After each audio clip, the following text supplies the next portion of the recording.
Le président américain Donald Trump a récemment intensifié les mesures commerciales contre les géants chinois du commerce électronique.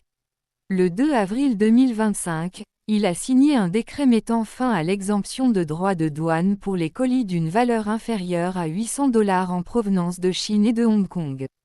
Cette exemption, connue sous le nom de minimis, permettait auparavant à des plateformes comme Temu, Shein, Alibaba, via AliExpress et JD.com d'expédier des produits à bas prix aux États-Unis sans être soumis à des droits de douane.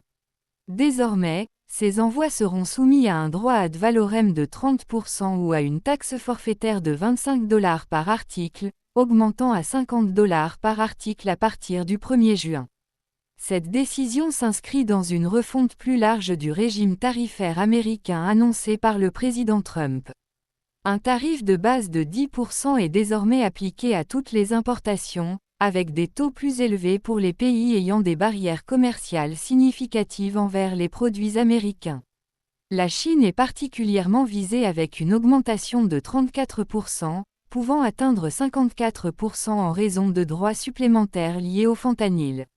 En réponse, la Chine a dénoncé ces mesures comme une intimidation unilatérale et a promis des contre-mesures résolues. Les analystes prévoient des impacts significatifs sur les marchés mondiaux, avec des baisses notables des indices clés et des entreprises majeures comme Apple, qui dépend fortement de la chaîne d'approvisionnement chinoise. Ces nouvelles mesures tarifaires pourraient également remodeler l'industrie technologique américaine, en particulier le secteur du commerce électronique.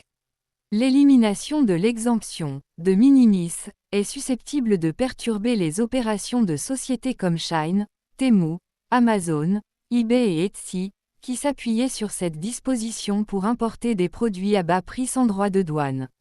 Face à ces barrières commerciales croissantes et à une surveillance réglementaire accrue aux États-Unis et en Europe, les plateformes chinoises de commerce électronique cherchent à diversifier leur marché pour réduire leur dépendance à l'égard d'une seule région.